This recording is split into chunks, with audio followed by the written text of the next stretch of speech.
Schön, euch zu sehen. Wir sind in der ersten Serie von unserem Jahresthema Agape, Liebe, die wächst. Und Agape ist eines von mindestens 3 Wörtern, die es im Griechischen gibt, wo Liebe bedeutet. Wir gehen vielleicht ein anderes Mal dann noch ein bisschen darauf ein, was die Nuancierungen so ein bisschen bedeuten.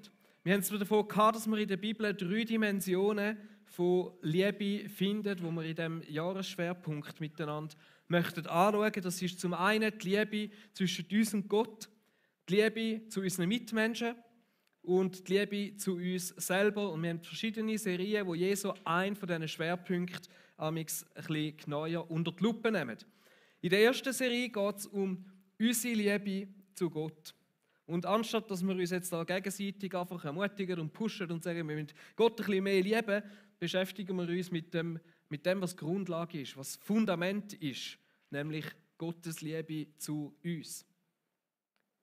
Sie ist nicht etwas, wo wächst, wenn wir uns besonders gut verhalten oder wo an irgendwelche Bedingungen geknüpft ist. Sie ist schon immer da.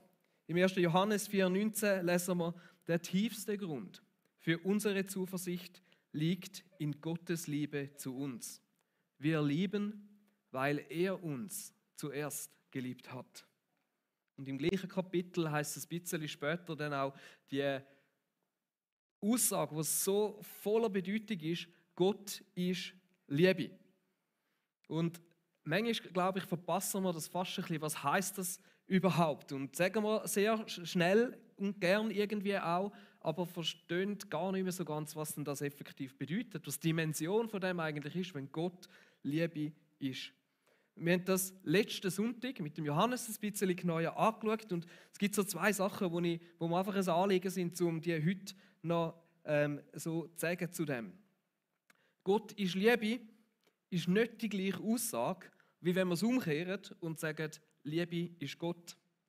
Das sind 2 unterschiedliche Sachen. Jetzt in der Mathematik würde das so gehen, wäre das relativ einfach, aber da geht es nicht. Es gibt viele Strömungen in unserer Welt, die so quasi sagen, alles, was irgendwie Liebe ist, das ist göttlich und ist in dem Fall gut und muss eben Gott sein. Und die Aussage von Gott ist Liebe könnte uns dazu verleiten, um das auch so zu sehen. Aber nicht alles, was Liebe ist, ist automatisch Gott. Unsere Liebe kann irgendwo auch fehlgeleitet sein. Sie kann vereinnahmend werden. Sie kann sogar so ein Stück weit sogar Besessenheit irgendwo sein. Sie kann egoistisch, aus egoistischen Motiven sein. Und das ist nicht die Liebe von Gott. Letzten Sonntag hat der Johannes das cool auch aufgezeigt mit, was denn die Liebe ist oder durch was sich denn Gottes Liebe auszeichnet. Und ich finde das ein cooler Gedanke, dass wenn Gott Liebe ist, und dann haben wir die berühmten Versen im 1. Korinther 13, wo Liebe beschrieben wird, wo so ein ganzes Lied ein Stück weit ist über die Liebe. Und dass man dann eigentlich auch sagen kann, okay, wenn Gott Liebe ist, dann ist die Liebe, die dort beschrieben wird, sind eigentlich alles auch Eigenschaften von Gott und von seiner Liebe zu uns. Und ich habe das versucht mal so zu ersetzen im Text. Vielleicht kannst du das einblenden, ich glaube, wir haben ein Slide da. Und dann kann man das auch so mal durchlesen und nicht einfach sagen, Liebe ist, sondern man könnte sagen, Gott ist. Und könnte das jeder für sich vielleicht einfach mal nochmal schnell durchlesen und auf sich wirken lassen. Vielleicht machen wir das, vielleicht könnt ihr das auch bei euch daheim mal machen und einfach so durchbeten und euch vor Augen führen, wie Gottes Liebe zu uns ist. Wie es Sabi schon gesagt hat, beschäftigen wir uns heute auch mit der Frage, Gott schickt seinen Sohn auf die Erde, warum denn überhaupt? Und wir sind sehr schnell mit der Antwort, ja, aus Liebe zu uns. Logisch, oder? So, du kannst in der Kids Church fragen und die Antwort kommt wahrscheinlich sofort. Aber manchmal überlegen wir uns gar nicht genau, was heisst denn jetzt das? Oder warum hat dann Gott wirklich Jesus schicken und inwiefern sehen wir in dem seine Liebe zu uns? Und ich möchte ein paar Aspekte von dem mit uns allen heute ein bisschen genauer anschauen. Ich weiß nicht, wenn du an das denkst, dass Gott seinen Sohn geschickt hat, ob dir auch gerade so eine Bibelstelle in den Sinn kommt. Mir ist eine sofort Pop oder die kommt auf. Es ist einer der bekanntesten Verse in der Bibel überhaupt. Für die einen ist es die Zusammenfassung von der Bibel eigentlich der Johannes 3,16, oder? Ich nehme an, ganz viel von euch haben das auch gerade drin gehabt. Ich lese ihn kurz vor. Denn so hat Gott die Welt geliebt, dass er seinen einzigen Sohn gab, damit jeder, der an ihn glaubt, nicht verloren geht, sondern ewiges Leben hat. Denn Gott hat seinen Sohn nicht in die Welt gesandt, dass er die Welt richtet, sondern dass die Welt durch ihn gerettet wird. Gewaltiger Vers, gewaltige Aussage. Und es sind so zwei Sachen, wo man rausstechen und wo ich heute ein bisschen den Fokus drauf legen möchte. Zum einen so, dass Gott, so hat Gott die Welt geliebt. Und aus dem heraus sehen wir, dass Jesus auf die Welt gekommen ist ein Ausdruck von seiner Liebe. Es hat mit Liebe zu tun, dass Gott Jesus auf die Welt geschickt hat. Wir gehen nachher auf das noch tiefer ein. Und das andere ist, dass die Welt durch ihn gerettet wird. Also es hat auch mit Rettung zu tun. Es ist eine Rettungsaktion, die Gott da gestartet hat.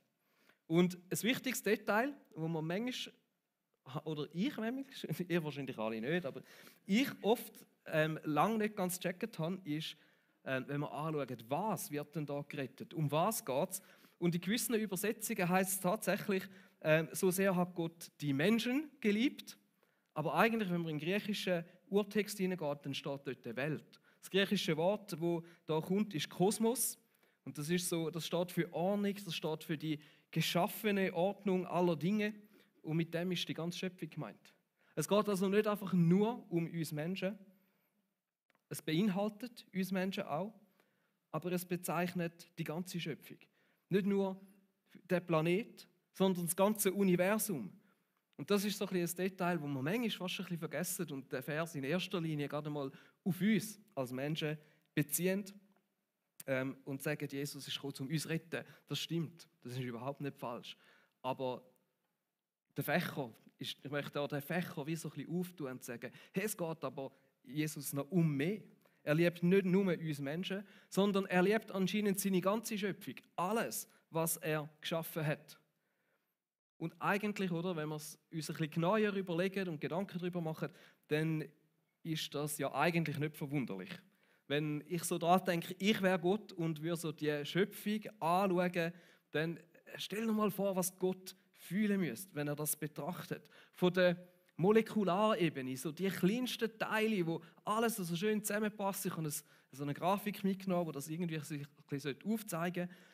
Dann über Pflanzen, über das Wunder vom Leben, dass das überhaupt funktioniert. Tiere, uns Menschen, Pflanzen. Und dann der ganze Planet mit seinen schönen Sonnenuntergängen.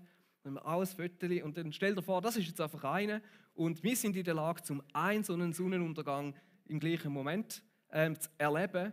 Aber wenn die Linie weiterziehst und der dann rum, finden gleichzeitig irgendwo 27.000 so Sonnenuntergänge statt, wo alle schön sind. Und ich glaube, Gott kann die alle aufs Mal irgendwie wahrnehmen. Und mir lange damit schon eine. Aber wenn du dir das vorstellst, und das sind so komplexe Naturspektakel, und dann gehst du weiter raus aus unserer Galaxie, in das Universum raus. Also ich meine, da nicht einfach Freude dran hast und da nicht einfach stolz drauf bist. Und ich meine, das Universum auch, das ist bis ins kleinste Detail aufeinander abgestimmt und es müssten nur ein paar Sachen anders sein und Leben würde gar nicht stattfinden. Das ist unglaublich. Und dass Gott die Schöpfung liebt und sie mit retten, ist eigentlich kein Wunder. Oder wir tun uns manchmal nur schon schwer, wenn wir ein Puzzle zusammengesetzt haben, um das irgendwann wieder auseinanderzunehmen und denken, come on, jetzt habe ich doch etwas geschafft. Aber ich meine, das ist nichts im Vergleich zu der Schöpfung. Und die Schöpfung hat Gott auch uns anvertraut. Im 1. Mose lesen wir von dem Schöpfungsauftrag, dass wir einen Auftrag drin haben, das zu bebauen, für das zu bewahren, für das zu schauen. Und die Schöpfung die ist in Mitleidenschaft geraten und Gott möchte sie wiederherstellen, zu dem, wie es ursprünglich war, wie er es ursprünglich gedacht hat. Und um das geht es in dieser Rettungsaktion. Es geht nicht nur um den Menschen, sondern es geht um die ganze Schöpfung, um das Ganze, was Gott geschaffen hat. Und doch spielt die Menschheit in dem Sinne anscheinend eine wichtige Rolle. Das zeigt sich gerade schon speziell daran, dass Jesus eben als Mensch auf die Erde gekommen ist.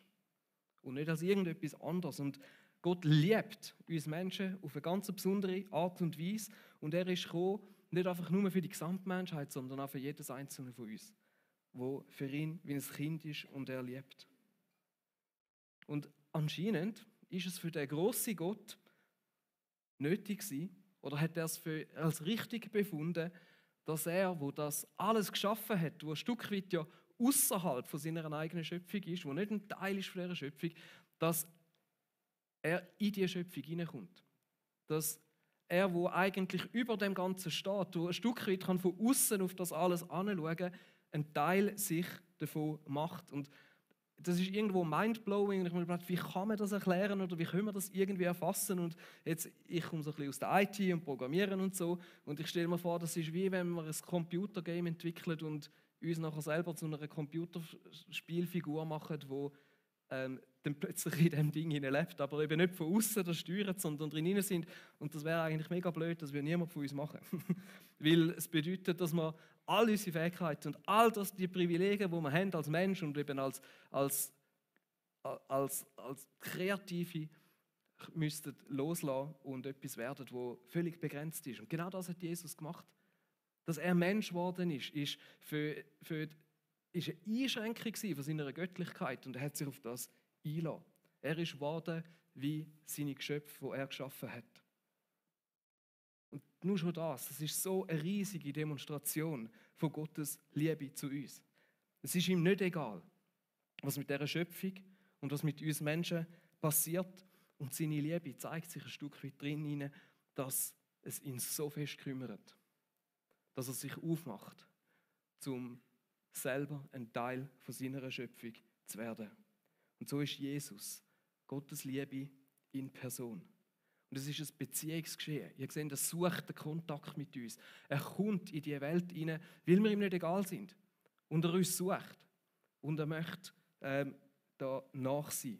Und ich möchte diesen Aspekt spezifisch heute ein bisschen herausheben und unter so drei Stichwörter, so einen Dreiklang kann man sagen, Gottes Liebe wird durch Jesus sichtbar, sie wird fassbar und sie wird erfahrbar. Und der erste Punkt ist das Sichtbare. Durch Jesus wird der Gott, der außerhalb von seiner Schöpfung ist, der für uns absolut unverfügbar ist, wird sichtbar und ein Stück weit eben auch verfügbar. In Johannes 1,18 lesen wir, niemand hat Gott je gesehen. Der einzige Sohn hat ihn uns offenbart. Er, der selbst Gott ist und an der Seite des Vaters sitzt. Und ein bisschen später in dem Evangelium heißt es, wer mich sieht, sieht den Vater. Also der Gott, wo niemand von uns je wirklich sehen konnte, der wird durch Jesus für uns plötzlich sichtbar. Er wird zugänglich. Er zeigt sich uns, und zwar als Jesus. Gott macht sich selber sichtbar. Und das ist mega revolutionär. Ich weiss nicht, ich kann euch erzählen, Steffi und ich, wir waren mal auf Safari und sind da rumgefahren und wir haben verschiedene Tiere gesehen. Und ich kann euch die Tiere beschreiben und kann sagen, hey, wir haben da ein Wesen gesehen, das war unglaublich kraftvoll. Das war so elegant. Und wie sich das bewegt hat und wie schnell das war. Und jetzt, es hinkt das Beispiel, oder? Weil ihr könnt euch vorstellen, was es bei Safari so für Tiere gibt und so weiter. Aber so ein genaues Bild habt ihr nicht. Es ist für euch wahrscheinlich irgendwie so ein bisschen, und wie die Szene war, und ich kann sie euch noch weiter ausmalen, aber so ganz genau habt ihr das Bild nicht. Erst wenn ich ein Bild führen nehme und das euch zeige, ändert sich plötzlich alles, oder? Ihr habt das plötzlich ganz anders vor eurem eigenen Auge. Und vieles genau das Bild davon, wie das vielleicht war, die Situation dort. Und genau das ist es. Der Gott, wo man nicht gesehen hat, wo man nicht haben können anlangen oder irgendwo so genau erfahren, der macht sich plötzlich sichtbar. Und plötzlich wird so viel deutlich, wer er ist. Im Alten Testament war Gott auch präsent. Es ist nicht, dass er nicht rum war. Er war auch in Kontakt mit seinem Volk. Und trotzdem ist er irgendwie für sie nur sehr schwer fassbar gewesen. Niemand hat ihn wirklich sehen. Am nächsten noch vielleicht der Mose.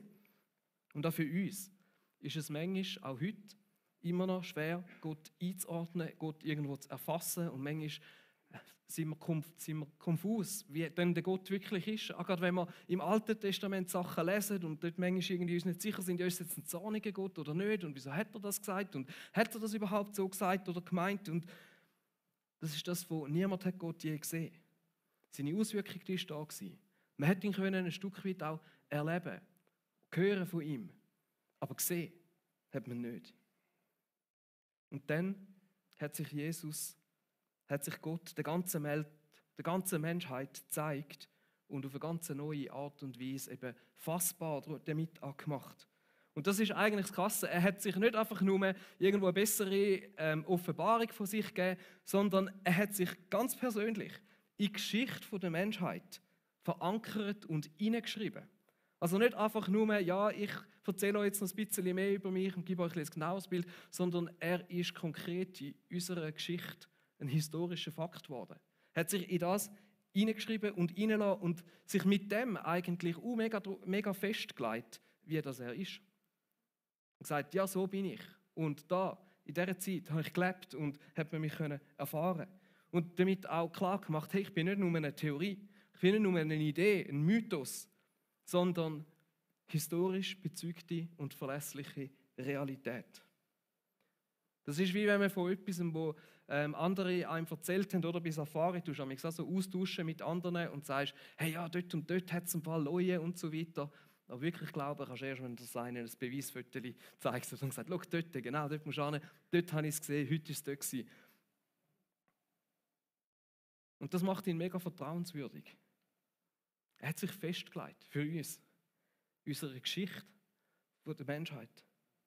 Er ist nicht irgendwo schwammig und sagt sich so, hey ja, soll jetzt mal ein bisschen darüber rätseln, wie ich vielleicht bin und sich irgendwie ein bisschen Gedanken machen, sondern er hat gesagt, hey nein, ich versuche mit größtmöglicher Deutlichkeit mich ihnen zu zeigen, damit sie ein besseres Bild sich machen können, wer ich wirklich bin. Er ist konkret geworden. Und eigentlich ist das so ein genius Move. Ich meine, wie könnte sich Gott uns besser zeigen, als wenn er einer von uns wird? Das ist die Sprache, die wir verstehen. Das ist die verständlichste Offenbarung von Gott, die wir irgendwie haben können, wenn er selber Mensch wird. Wenn er selber sich zeigt als etwas, wo wir kennen, wo wir verstehen, wo wir die gleiche Sprache reden.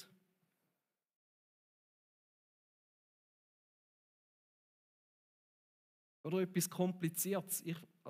Vielleicht bin nur ich so, aber am meisten hilft es mir, wenn mir jemand etwas Kompliziertes erklärt, indem er es vergleicht mit etwas, was ich schon kenne. Mit etwas, wo man schon irgendwo vertraut ist. Und genau das macht Gott. Er sagt, also gut, ich zeige mich euch auf eine Art und Weise, die ihr hoffentlich versteht. In Kolosser 1,15 heißt es, der Sohn ist das Ebenbild des unsichtbaren Gottes, der Erstgeborene, der über der gesamten Schöpfung steht. Er ist das Ebenbild. Nicht einfach nur mehr ähnlich, sondern anscheinend ein Ebenbild. Ein genaues Abbild von wie Gott ist. Und ich glaube, die Aussage, die wir in dem machen können und wo mir mega geholfen hat, ist, Gott ist nicht Mensch geworden, um irgendwie selber noch herauszufinden, was es bedeutet, Mensch zu sein, sondern er ist Mensch geworden, um uns zu zeigen, wie das er ist. Er hat sich uns so genau wie möglich zeigen. Ich weiss jetzt, das Ganze ist jetzt vielleicht für die einen ein bisschen gar theoretisch gewesen. Aber ich möchte noch darauf eingehen, was denn das jetzt auch für uns kann heissen. Jesus ist Mensch geworden, dass du Gott erkennen kannst. Dass du dir ein besseres, ein neues Bild kannst machen, wer der Gott ist. Und das gibt uns Sicherheit, um zu wissen, ja, so ist der Gott. Er hat sich uns gezeigt. Und auch wenn wir Gott auch heute noch nie ganz zu 100% werden können fassen, so hat er doch dafür gesorgt, dass wir eigentlich sehr ein genaues Bild von ihm haben können. Wir erkennen, wer er ist, wenn wir auf Jesus schauen. Auch der Hebräer sagt, er ist das vollkommene Abbild von Gottes Herrlichkeit, der unverfälschte Ausdruck seines Wesens. Und das griechische Wort für Abbild an dieser Stelle, das bedeutet eigentlich Charakter. Und es kommt nur an dieser Stelle in der Bibel vor und bedeutet, dass man in Jesus ein perfektes Abbild von Gottes Charakter haben. Von der ganzen Art und Weise, wie er ist. Und das bedeutet, wenn du dich manchmal fragst, wie Gott ist, hey, dann schau auf Jesus. Wenn du wissen willst, wie Gottes Charakter ist, wie er handelt, wie er über Menschen und andere Sachen denkt, dann dürfen wir zu Jesus schauen. Und wenn wir vielleicht manchmal Mühe haben mit Aussagen, vielleicht auch aus dem Alten Testament, und manchmal uns nicht sicher sind, was uns jetzt das über Gott sagt, dann dürfen wir es durch die Brille von Jesus anschauen. Dann dürfen wir sagen, okay, Gott ist so, wie sich Jesus uns gezeigt hat. Und können durch diese Brille anschauen, die Stellen, die uns vielleicht schwierig fallen. Jesus sagt, wer ihn gesehen hat, der hat den Vater gesehen. Und damit sagt er mir, es gibt nicht irgendwo ein besseres Bild von Gott als Jesus. Alles andere dürfen wir an diesem Bild ausrichten. Gott ist nicht anders als Jesus. Und das ist so gewaltig. Und das macht dann eben die Liebe vom Vater für uns auch erfahrbar.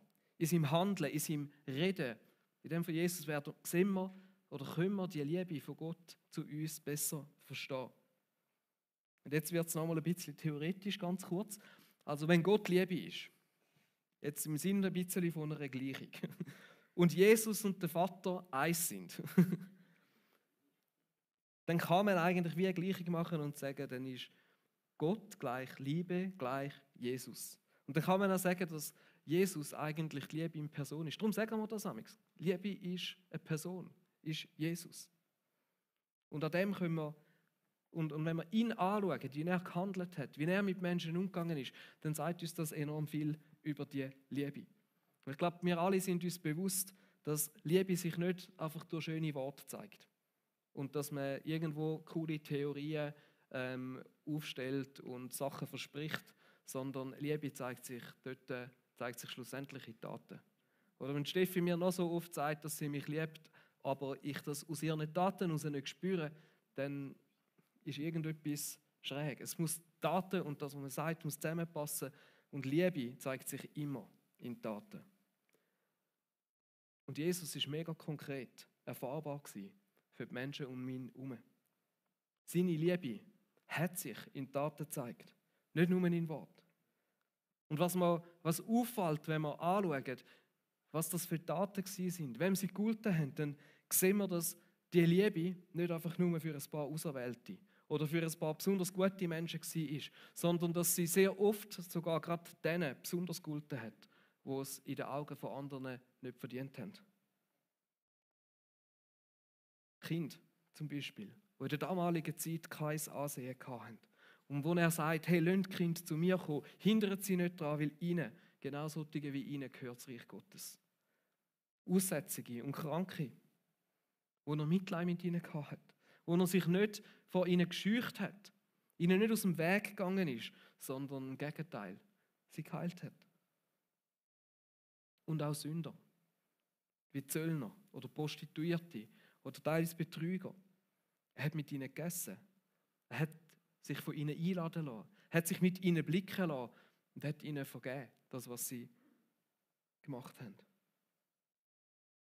Jesus ist mit einer guten Nachricht gekommen. Die gute Nachricht ist nichts anderes als Evangelium. Und zwar, dass Gottes Liebe allen Menschen gilt. Sie gilt Armen, sie gilt Reichen, den Guten, den Schlechten, den Bildeten oder weniger Bildeten, den Kranken oder den Gesunden. Und seine Liebe gilt dir ganz persönlich. Heute an diesem Morgen. Ein Bild, das die Bibel uns immer wieder zeichnet, ist das von Jesus als einem guten Hirt. Ein guter Hirt, wo jedes von seinen Schafen liebt und ihm nachgeht. Wir lesen zum Beispiel in Matthäus 18 so ein Gleichnis, wo genau das Bild in dem Sinn macht. In Matthäus 18, Vers 10 bis 14, ich lese es euch vor. Was meint ihr? Wenn ein Mann 100 Schafe hat und sich eins davon verläuft, was wird er tun? Lässt er nicht die 99 auf ihrer Weide in den Bergen zurück, um das verirrte Schaf zu suchen? Und ich versichere euch, wenn er es dann findet, freut er sich über dieses eine mehr als über die 99, die sich nicht verlaufen hatten. Ebenso will euer Vater im Himmel nicht, dass auch nur einer, und sei es der Geringste, verloren geht. Und an einer anderen Stelle sagt Jesus vor sich selber: Ich bin der gute Hirte. Ich kenne meine Schafe und meine Schafe kennen mich. Genauso wie der Vater mich kennt und ich den Vater kenne, und ich gebe mein Leben für die Schafe her. Wir gehen auf den Aspekt, dass Jesus sein Leben für uns angegeben hat, in 2 Sündigen, dann klickt euer drauf ein. Aber es ist so ein grosses, so ein gutes, so ein schönes Bild von dieser Liebe Gottes.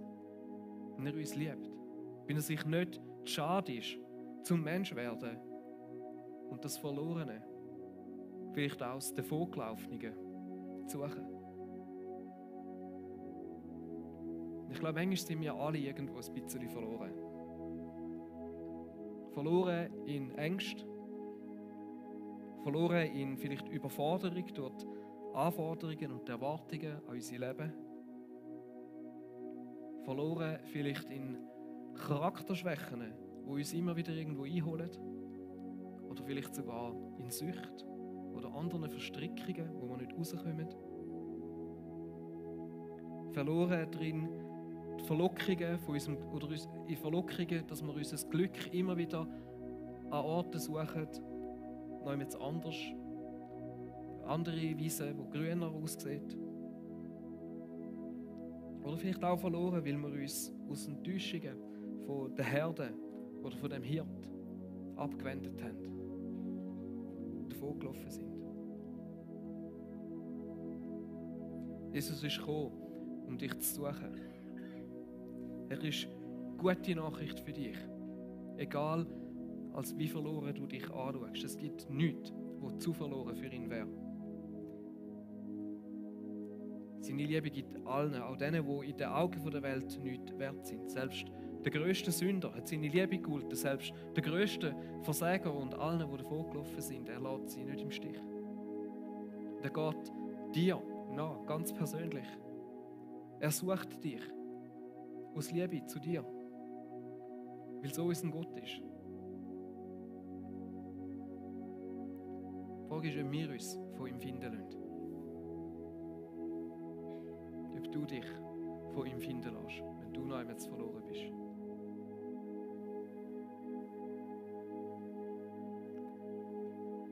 Ich möchte beten.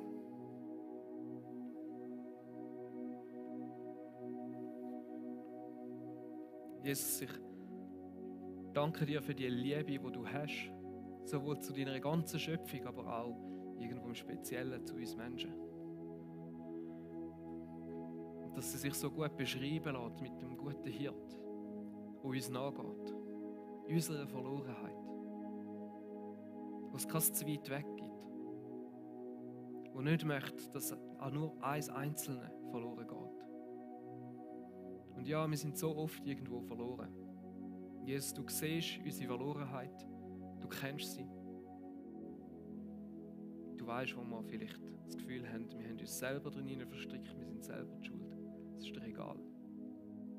Du gehst uns nach, jedem Einzelnen. Jesus, ich bitte, dass wir uns immer wieder von dir finden lassen.